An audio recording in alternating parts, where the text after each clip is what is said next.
The Mannin Line with Andy Wint.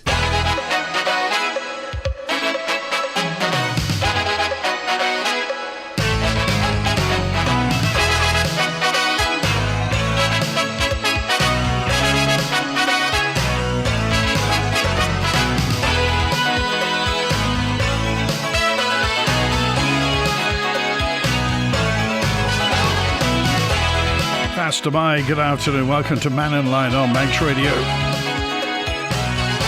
Good news about the scallop landings up on last year, wasn't it? Nearly 500 tons of scallops have been landed so far. The government's got all sorts of plans out at the moment, including how to improve the local economic strategy. Did you see the voting on what people think of Douglas? Did you see the voting? And also a new report from Council of Ministers setting out incentives and disincentives that government's looking to encourage people to migrate to the Isle of Man. It's been published to meet a resolution set by Tynwald in December last year. Any thoughts on that? Oh, and yesterday, of course, we had John Curtis and Andrew Langan-Newton talking about net zero and how we get there. And interesting call from Mark, wasn't it, yesterday, about what exactly the Chinese government think of information. Anyway, any thoughts? By all means, do get in touch. Text, email, call, WhatsApp. David's first with us today. Hi, David. Hi, Andy. What's prompted me to come on today was Eric from Ramsey talking about, and I hope he's listening too, is about the DOI and all the tactile surfaces, even in Onken, never mind elsewhere, which are broken. And people are struggling. The other day I was observing a person in a motorised wheelchair who struggled to get over an inch lip to get to the shops in Onken and had to go down the road, in the middle of the road, and cross at one of the crossings to get into the shopping in Onken. In the middle of the road? In the middle of the road. What sort of service are we getting from the DOI? And it goes straight to the Minister and the Chief Executive. And the other issues regarding buses as well, because it interconnects with it as well. I've sent you pictures of the bus shelters, two massive ones in Onken. I'd like people to go and look at them. One's at Port Jack, near the Port Jack Chippy. When they're getting their chips, they can go across the road and look at that shelter there, full of rust. The seats are full of rust and got spiky bits on where the laminates come up on it. And there's a big office development at the back there where people get the bus. And I just wonder what sort of picture they put to people who are a big international company there to say where they pick up the bus. It's a disgrace, absolutely a disgrace. They can't even clean it. And the other one is in Governor's Road. It's an old concrete shelter where it's flooded with water and we've had rain. It's still got the graffiti on the inside in it. And I emailed Emily Curfey, and I don't mind saying her name, from the DOI Chief Executive, about 6-7 weeks ago. I got a call from one of the people from the bus saying, we haven't got any shelters, we haven't got any money. That's no excuse for not going out and whereabouts on Governor's Road is it, Sir David? Right where Coots Bank used to be. So, right, yeah. Where Lazy Corner is, there's a concrete shelter there with growing ivy on it. I think I sent you a picture about a couple of months ago on that one, on the inside. But the thing is, with concrete shelters, surely, they've lasted this long. They can be maintained, they can be jet washed, they can be cleaned inside. Surely there's a way of doing that. You don't have to build a new one. They've lasted this far. I know, but getting an answer out of them is very difficult. At the end of the day, who is the politicians looking after the buses? And that's what prompted me to come on, where Eric and other people like that are having a rough deal, never mind the ones that are able-bodied people that can avoid stuff, is that the less fortunate in our society are struggling and just need a little bit of help. And what's happened to that talking shop? Eric was trying to get onto it, one of these quangos, and I don't know what happened with him. I hope he'd come on and actually tell us, the public, what's happening there. And if people think I'm wrong, just go to those two shelters in Port Jack near the Chippy and Governor's Road and look at the other bits and pieces around the Isle of Man. Does that encourage people? Well, that's Sorry, it. And you just wonder as well if the department just said, as you say, that we got no money, we can't do anything. And if they said, look, if a citizens group want to do this, go ahead. Just tell us who you are and what you're going to do. As long as you don't paint it purple or something, what are you going to do with it? Because I'm sure there'll be people, I'm sure, as you say, that enormous company, PokerStars, just by Port Jack, they've got people who do voluntary work. They clean up a bus shelter in the morning. I know. But the thing on that one is it's full of rust on it, and it's the appearance. But can I just also say there's a little appeal out there too. I tell you what I'm looking for, and then this is some help from me, is, you know those big flags on a carbon pole they have TT Week, and they put under cars for... I want to try them to see if I can discourage where people are eating for seagulls coming down and stealing people's food. Yeah. Do you know what I mean? I wanted to try, not to hurt the seagulls, just to say, fly something there with a bit of a flag on to so the seagulls don't come down and actually just hit people. That's the worry about it. Now, is it against a bylaw to feed a seagull? Because I always thought it was. It is. Because it's a natural bird. I'm no expert on it for the sea. But you see them getting into bins. You see, they're clever animals, aren't they? They're clever birds there. They peck the bags, they hawk it out, and then scatter it all over the place, and then they think it's vandals are just throwing their chips about, but they're not. Right? Okay, all right, good to hear from you. Thanks for that. And that prompts me, actually, there was a report out, apparently, how you can stop seagulls eating your chips. There's a report came out, and I mentioned it is against a bylaw. You're not supposed to feed seagulls because for hygiene and safety, really, because they are getting used to swooping down and nicking people's chicken wraps. But apparently, if you have a bag of chips or anything really, you're supposed to stand against a wall. So they can't fly from behind you. That's one thing. And also, if they miss you, they go straight into the wall. So that's the way to do it. You heard it here first. Well, actually second, because I read it in a survey. If you want to stop the seagull or gull in general nicking your food, tell the person next to you to stop feeding them. And secondly, stand with your back to the wall. I've got notice of a protest, by the way, that's going to be happening tomorrow. And I want to tell you this, particularly if you're going to the Royal Show at Knockalow. There'll be a protest tomorrow at Knockalow. It's a potato protest.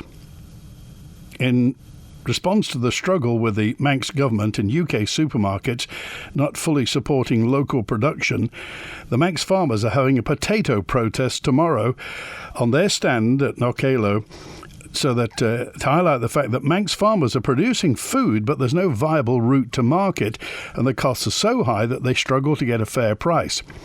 So they may as well give it away. So the Manx farmers are going to be giving a free bag of potatoes to visitors to the Royal Show tomorrow to highlight the fact that this produce is now going to waste at a cost to the farmer, while UK supermarkets, Tesco, continue to import products that can be produced here, and the Isle of Man government, says the farmer, says the Manx NFU, don't support. The government doesn't support local produce through procurement. The farmers want the government, to buy the spuds. Of course, they'll acknowledge that despite poor sales through Tesco, they're better than the other supermarkets. They'll tell you more tomorrow if you go into the Royal Show. And we've got a representative from the Manx NFU at the Royal Show. Mannin Line's live from the Royal Show tomorrow. They do provide this is Tesco, provide a good ally for the creameries. At the moment, politically, there's been no progress at all. So, free spuds at the Isle of Man farmers. I know that'll mean you will go now, won't you? Free spuds tomorrow. The potato protest is on tomorrow at the Royal Show. Here's Dewan now. It's on at potato clock. You have to be early for it. You know, if a seagull can eat my chips faster than me, then it's a bloody good seagull. Well, there we are, you see. That's an Olympic standard seagull. Yes, yes, and they've got them in Peel. They've certainly got Olympic standard seagulls in Peel, that's for sure, especially outside the chippy. But just briefly before I start on what I was going to talk about, listening to David there and the state of the street furniture, and again, I mean, I think it was like 2 years ago now. I mentioned about two railings. The Rustus cumulus railings that were lying breeding in the on the beach opposite the Palace Hotel, and now six. There's now six lying there, and all off. It's a simple thing, isn't it, Andy? You know, a little bit of welding, a little bit of a new tubular steel, and people are walking along our promenade, as Tim Baker said, for promenading. All our people promenading, and we've got railings lying off. And rusted at the end. It's not hard to do this. If you look at those plastic covered railings, the one that I think it says 1998 on them, when they came in, the Douglas Council were very proud and say these are going to last for years and years and years. Well, they've lasted. Yeah, but they're all shot. They've gone because they've rusted from within, whereas the ones before, the wrought iron one, lasted for years. Absolutely. They're back Victorian technology in its finest, eh? But going on to yesterday's show, John Curtis got excitable there for a minute. I thought you were going to have to get a defib out on him. Had he been to a Take That concert the night before as well? Don't think so. Oh. No, he hadn't. Oh, was it? I'm just watching there. You know, I love watching the body language on your cam that you've got in there. You know, they're like two kids in Toys R Us. Them pair, Andrew jumping around in his seat, and they get really excitable. These people when they're a little passionate about their stuff. But the Queen song comes into mind with it. It's like, I want it all and I want it now, because there's no middle ground with these people. That's why people. They can't relate to them, because they want everything. And then when they get what they want more and more and more. And everyone's giving away all their bits and pieces for what? This is the question. For what? All this save the world. There was a couple of things that he mentioned there. Let me just have a look at my list. 20%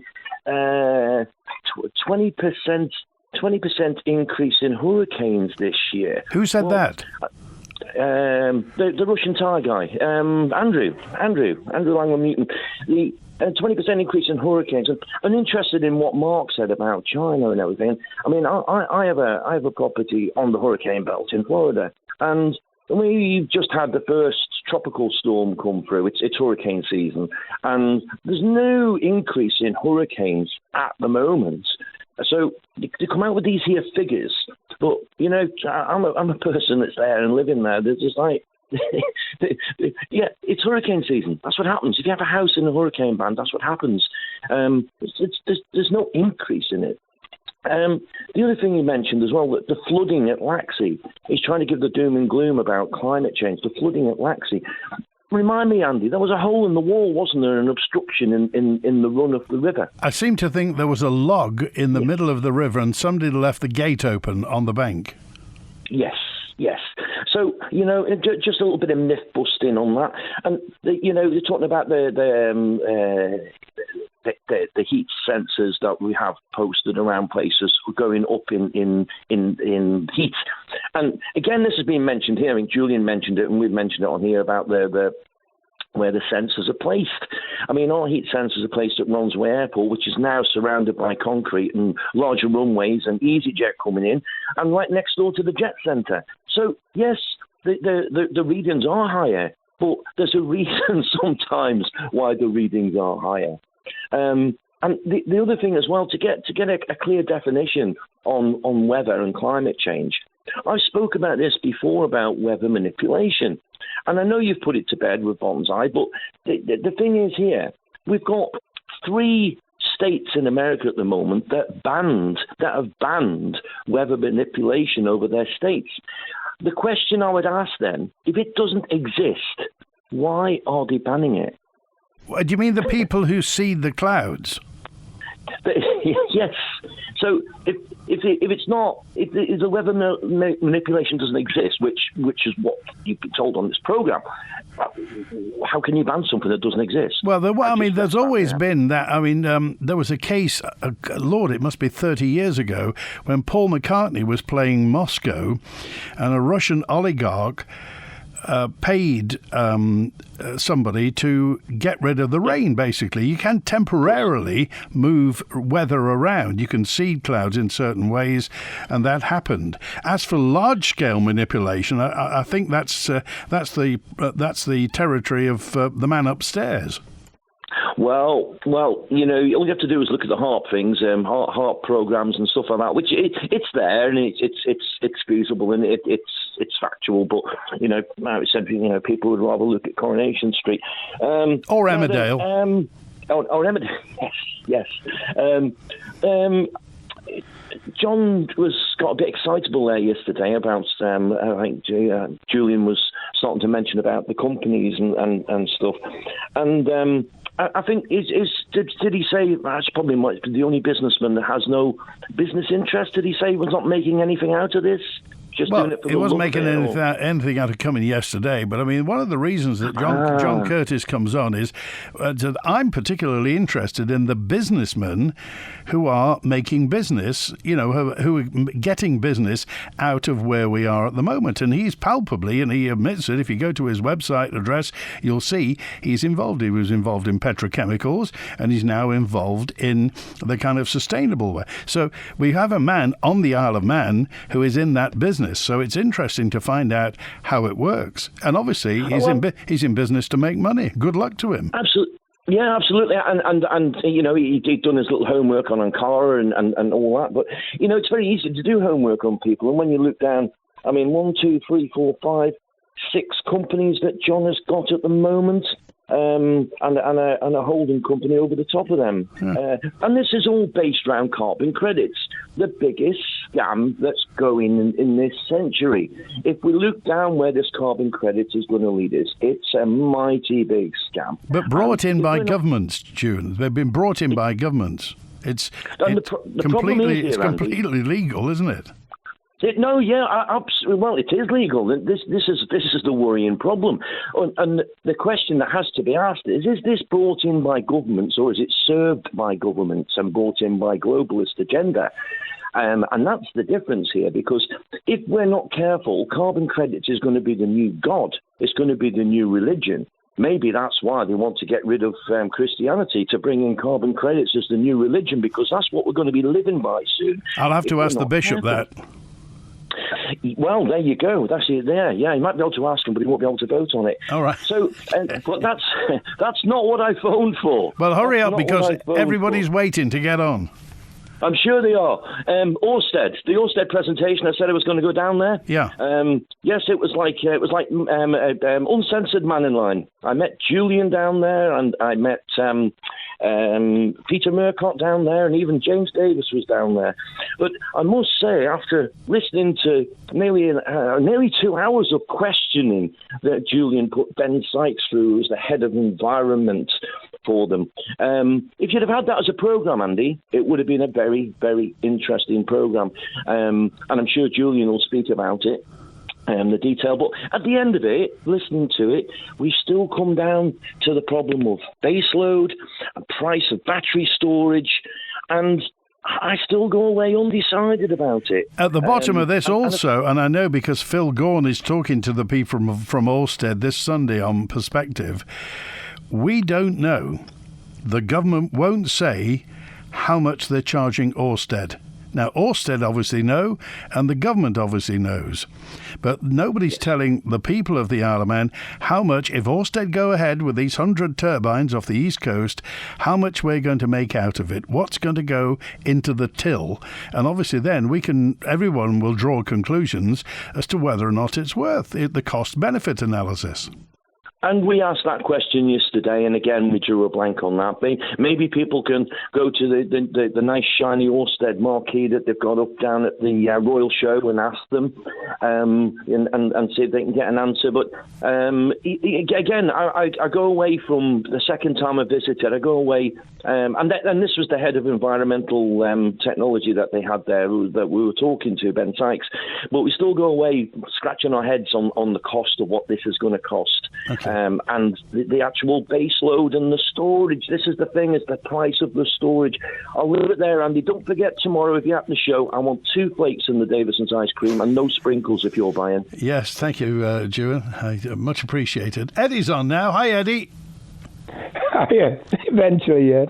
Well done, June. That was excellent. Yeah. First of all, Andy, I was on yesterday, wasn't I? You were, yes. Yeah, I started by saying my first point is, do either of you know John Claser? My first point is what I said. You cut me off then. Did you not notice? Usually what you do with other people is you say, have you anything else to say? But you never came back to me. You cut me off. I do apologise if I've offended you, Eddie, but we were very busy yesterday. Yeah, just the same as every day. So I gave you a suggestion earlier in the year, make it a 2-hour show like it used to be. Good grief. Especially when we got important things. Good grief, 2 hours. Well, my first question anyway, and I agree with you and a couple of clowns yesterday. For neither of those two, the conversation yesterday was supposed to be about net zero. Yeah. Right, that's CO2, isn't it, really? This is what they're all talking about. And neither of them knew John Clauser. How is it that you've got two people who are trying to sell you something? Well, for the uninitiated, that's including me, who is he? Well, I explained yesterday. He is a Nobel Prize winner in 2022 for his work as a physicist on climate change. Right. And everything that he said was praised and praised and praised.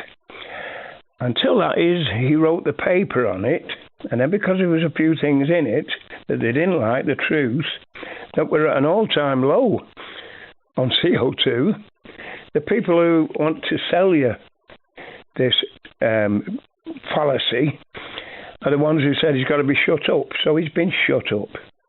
My second point I was going to make out, I mean, that one's dead obvious.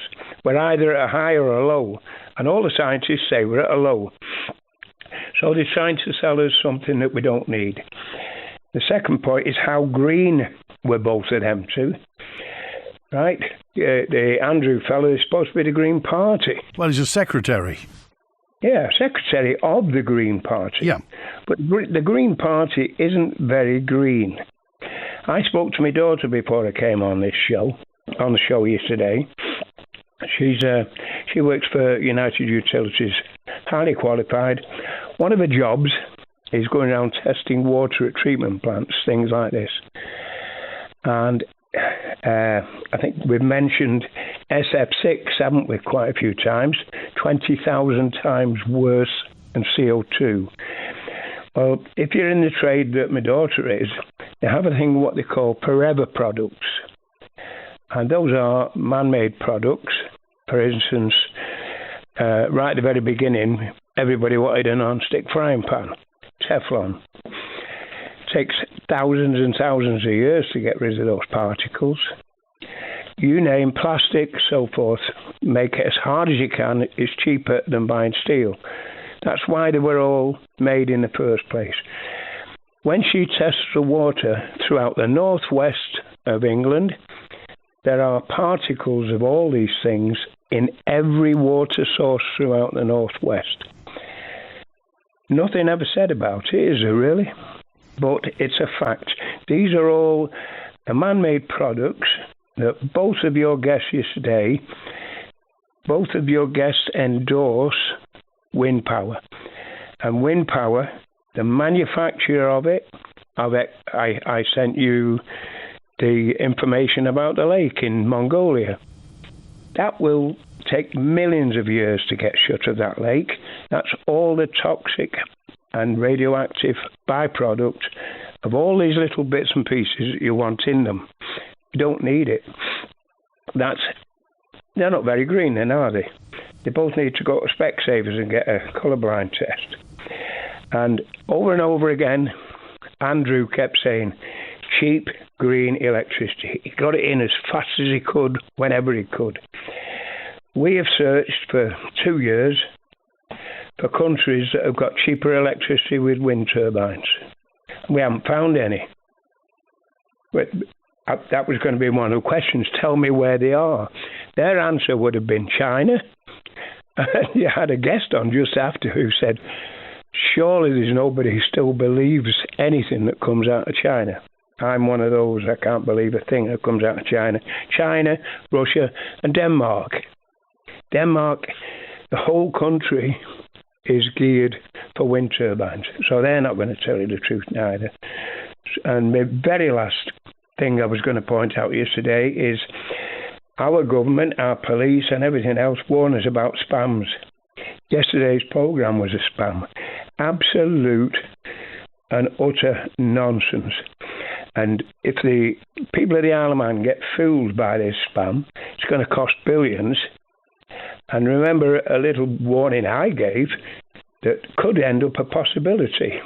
If we keep taking the government to court about this and we win, I don't know what stage they're going to be at. Maybe they've already built them, but they'll end up having to take them down again, just like they did in other places it's been done, because we've got the same arguments.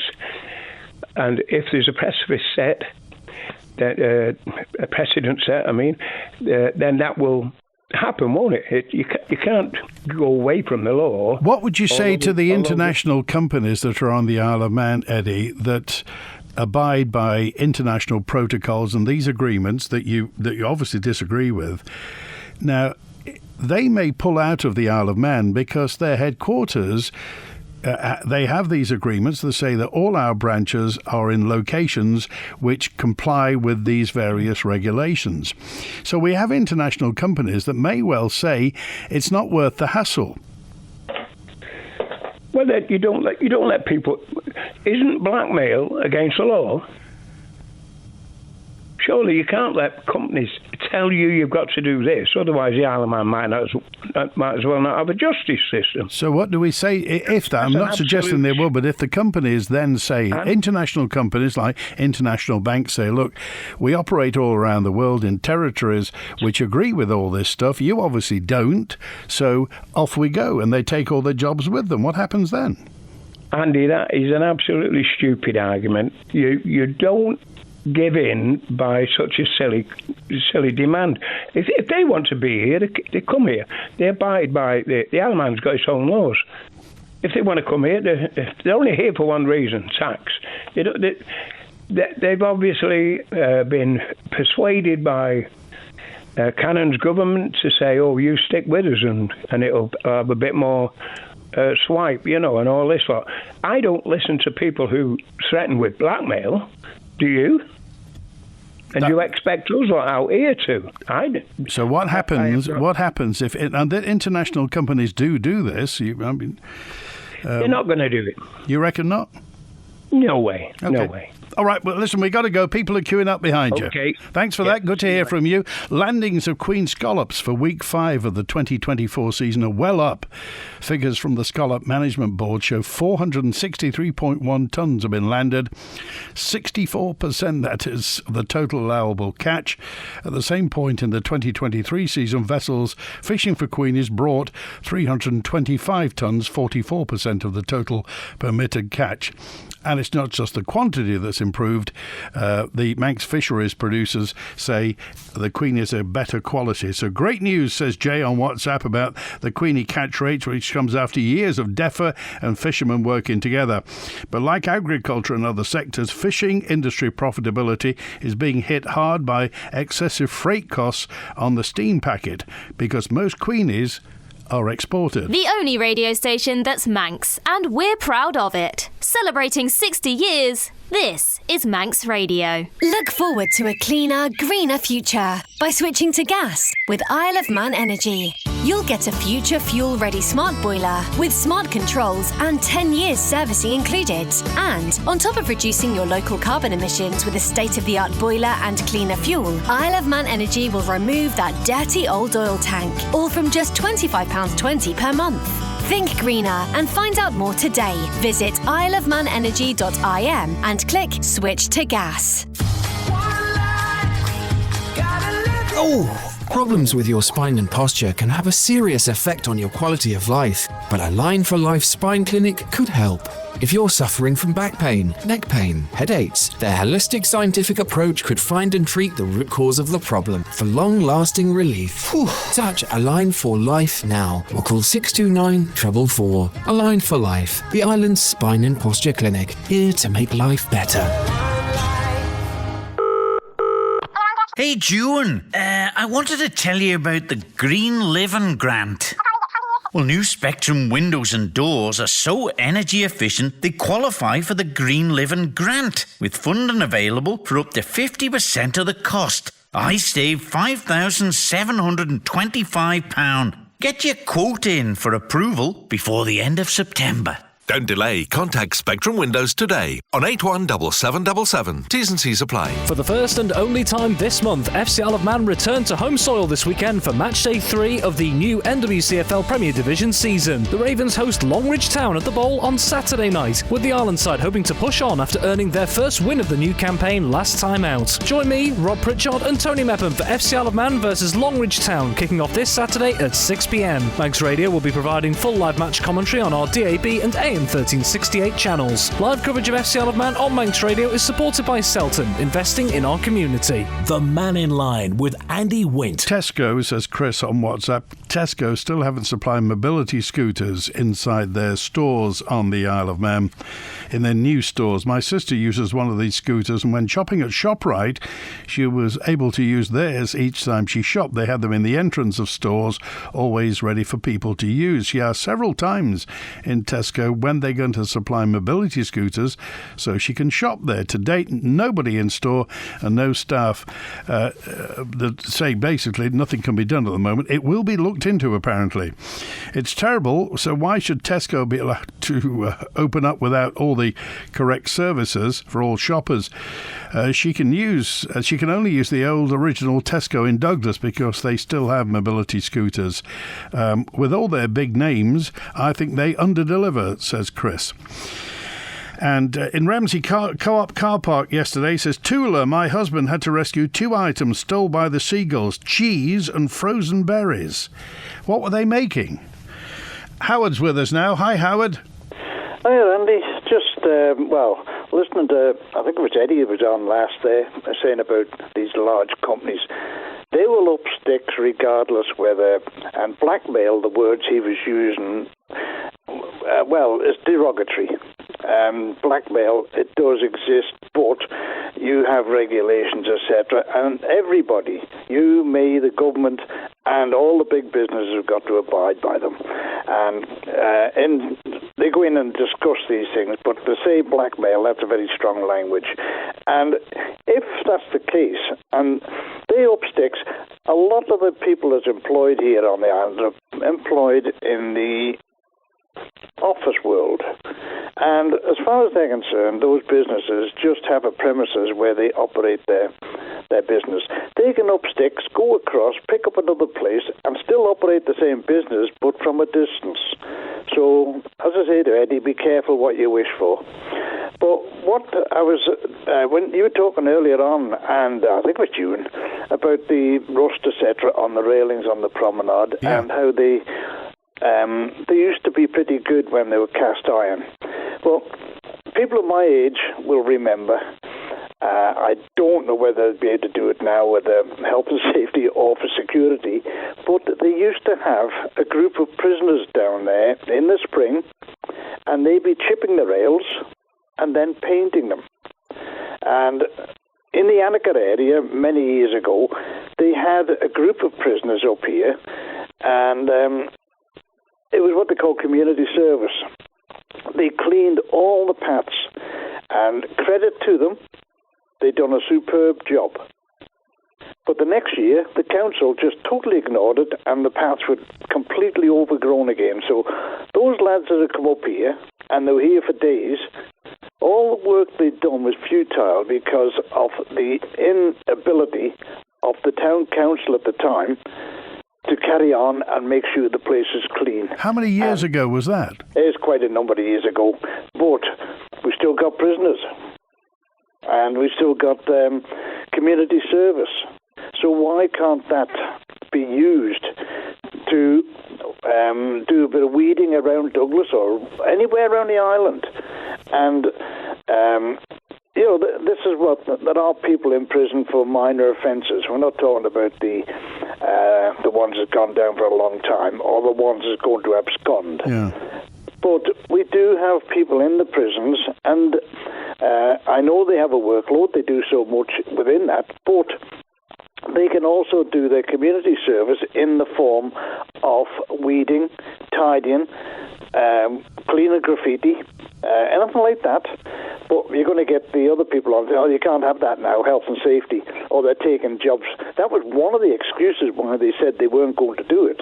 They're taking jobs from the regular, well, we call them DOI now, and they stopped it. So why can't they reintroduce that again now? Summerhill Glen was built in the 1950s for the jobless people, the people who had no jobs at the time after the war. And Summerhill was built.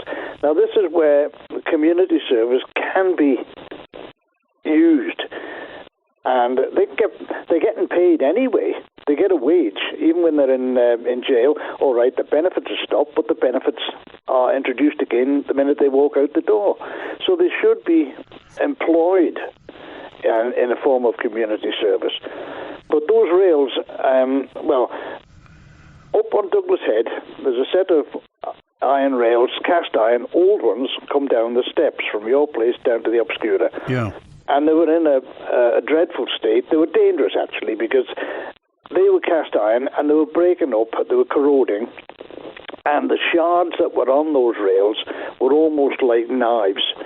And I rang the council up, and they told me it's the DOI. The DOI said, I rang them, and they said, oh, that's the council. So they're passing the buck between themselves, and this is essentially why nothing's getting done. It'll be the same for Ramsey, Peel, Castletown. The commissioners or whatever it is will be ringing the DOI up, and they'll say it's not ours, not in our remit. And the commissioners in various places, they're unable to do it because they haven't got the monies.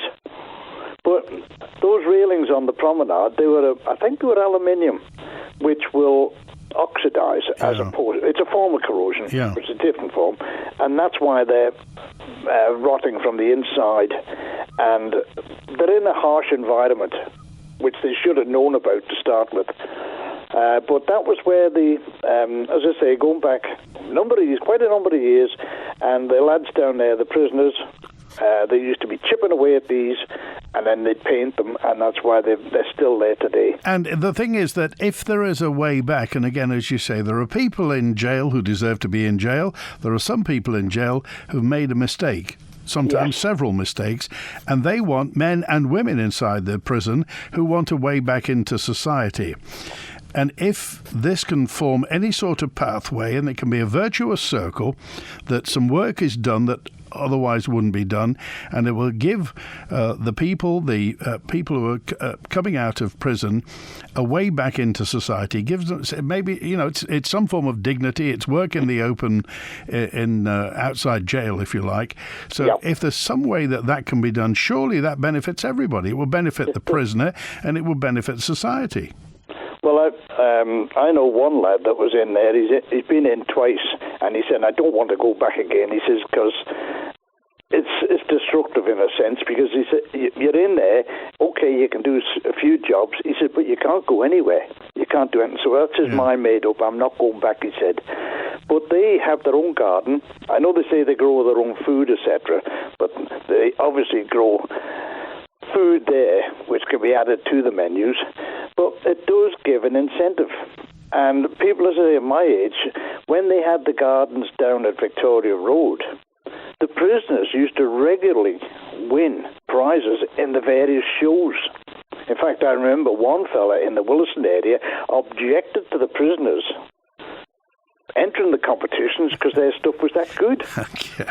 It's crazy. But these things are, instead of locking them up and leaving them there and just giving them a few pittance to do, those fellas there would like to get their hands out and get their hands dirty. And surely, in that way, that the prison can be something positive, that for the people inside who want to make the most of it, something can be done and everybody could benefit. Exactly, and not everybody, and we use that term, everybody, which includes all people on the island, not just the prisoners, everybody. But it's food for thought, but that's where the railings, etc., were looked after many, many years ago, and why can't they introduce something like that again? Okay, all right, thanks, Howard. Okay, take care. Good to hear from you. It's 14 minutes before 1. Mannin Line is on today till 1. Welcome to the Miller Chaps of Ramsey Summer Sale, where you'll find fabulous reductions throughout the store. From beds and flooring to sofas, cane furniture and accessories, rugs, pictures, mirrors and even wallpapers. Plus, the friendly Miller Chaps team are here as always with a warm welcome and expert help and advice when needed. Don't miss the Miller Chaps of Ramsey Summer Sale. Now on. Creating a home where you'll love to be. Miller Chaps of Ramsey. We make oil heating easy with our range of services. Whether it's our free smart tank monitoring systems or just our efficient all-island deliveries, Ellen Vannin Fuels has it covered. Call us on 844 000 to find out more. No matter how much you need to dig or how much you want to dump, Fox Group Isle of Man offer an extensive range of plant hire, long-term lease and sales. We're the island's exclusive supplier for Louis Gong excavators with immediate delivery. Our machinery comes with a complete service package with finance plan options. Call John on 458946 to discuss your plant needs. Fox Group Isle of Man, part of the Fox Group of companies. The Heroes of Man Awards, brought to you by A Little Piece of Hope charity. Nominations recognising and awarding local children's champions on the Isle of Man are now open. Nominations close Saturday the 31st of August. For more information on how you can nominate your hero or heroes, go to alittlepieceofhope.com and nominate a Hero of Man today. That's alittlepieceofhope.com. The Heroes of Man Awards are taking place on the 16th of November at the Palace Hotel, Douglas Promenade at 6:30 p.m.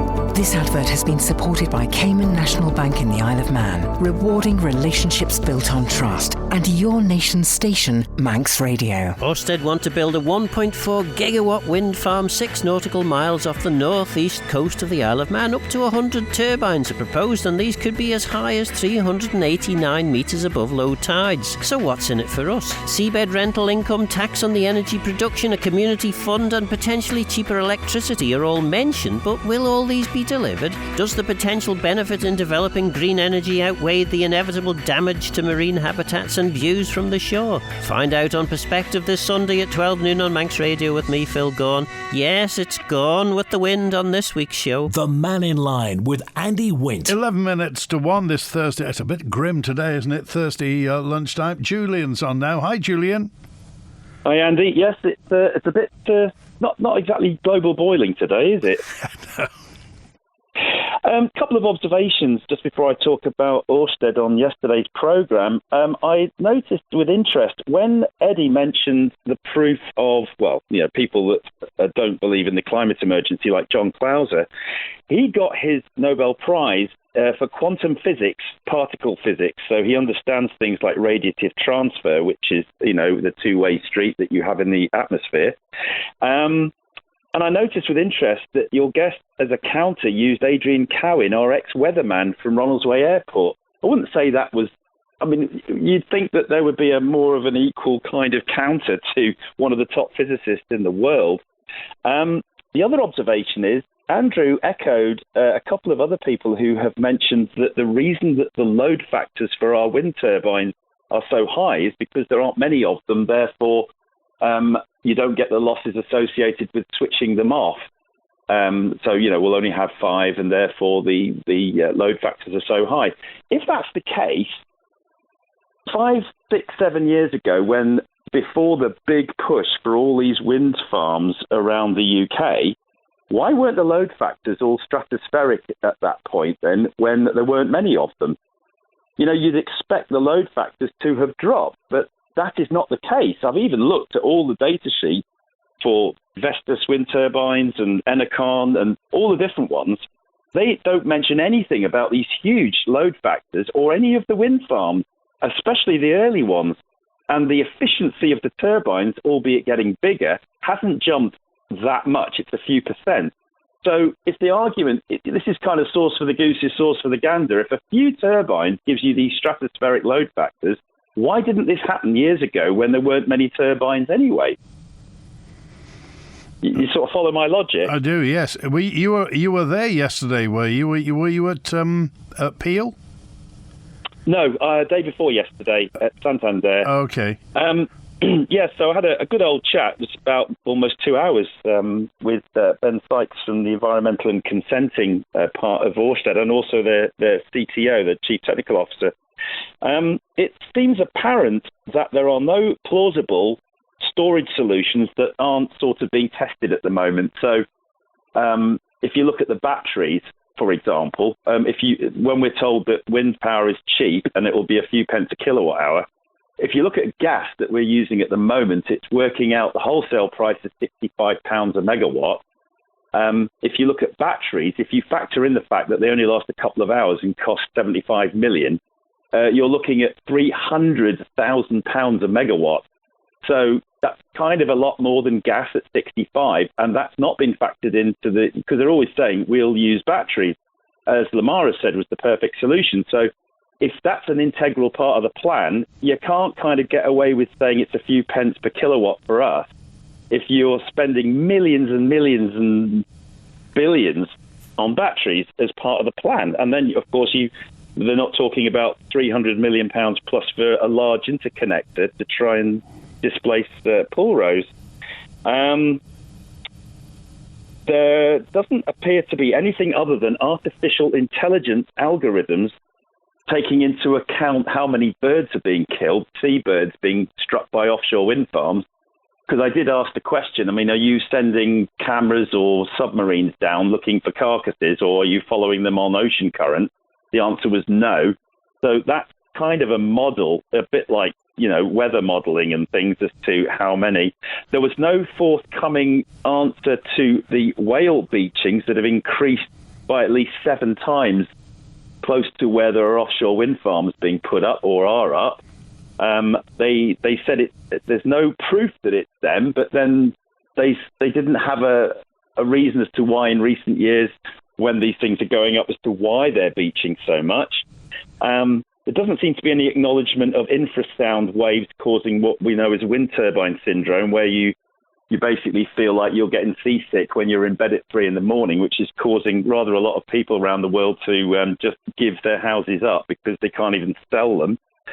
The wind turbines that they were showing in the Oculus eye things, they are going to be over 3 times higher than Mackall's Head. In fact, if you were standing above, it's above Guthrie's Memorial, you'd be on an eye line with them. So that's how big these things are going to be if they do indeed do these 389 metre high, 1,216 foot high turbines. I did talk about why they're doing it, and the reason for it, and the global climate emergency. Well, they're doing it, Julian, to make money. They're a company that's in business. So, I mean, at the end of the day, they're doing it because they want to make money. That's their business. Were you convinced by anything they said? Not really. I mean, if the plant, it's almost like they're saying that they're going to offer these renewable storage and all these kind of solutions in the future on the fly when they become available, which is not really a way to do policy. Okay. And, there's no answer to why Australia's had 130-year cold winter. There's 1 million square kilometres of ice has formed in the Antarctic in the last week. So there's unprecedented cold in the southern hemisphere. And also, there's still no shipping going, say, through the Kara, the Laptev, and the Chukchi seas, the ones, the Arctic Sea, Arctic Ocean seas. So, there's so much ice up there, it's even stopping the shipping. So, there's no clear answers to some of the questions that we ask. I've got to go because Vivian wants to get on. But thanks, Julian. Good to hear from you. Thanks very much, Andy. Cheers. Okay, and Vivian, I'm sorry to keep you waiting. Vivian, what was your point about? You were talking before about the prisoners, or I heard Howard talking about the prisoners. Yeah. At Derby, they grow their own vegetables. They do all sorts of things. They still enter the shows. And if you look in the paper that from last weekend, so they won a lot of prizes at Solby Show. And they grow the most wonderful vegetables. And they do all sorts of things out there. And they are not sitting idle. They cook. They do everything. Okay. All right. Thanks for that. Good to wanted to get you on, Vivian. Thanks for that. Thank you. All right, it's 4 minutes before 1 on Manx Radio. So if you go into the Royal Show tomorrow, that farmers protest giving spuds away tomorrow because they struggle to get a fair price, so they're going to give spuds away. Thanks to everybody. The Manx NFU will be having representatives from the Manx NFU on Mannin Line tomorrow, live at Knockalo. If you're there, come along and see us, or just tune in tomorrow when we're live at 12 midday. So today, Ørsted, if you want to go and see Ørsted and see that Oculus, the thing they strap on your head, and you can see the projected wind turbines. Ørsted are going to be at Bradyglen Cafe from 2 till 7 today. Bradyglen Cafe, 2 till 7 o'clock. They'd like to see you there. I bought Manx broccoli in Tesco Express in Ramsey this morning, says Kathy in Ramsey. And G, the government may not have money to spend on works and materials, but surely they can cover the cost of an existing employee cleaning up a shelter, cutting bushes or what have you. Or is the Isle of Man really that bad? We didn't get to Eric, by the way, so we're not going to be able to do that tomorrow, as we'll be in Knockalo. So next week we'll talk more about that and the facilities for disabled people. Thanks to Chris Work on the phones today. See you tomorrow at Knockalo. WINT.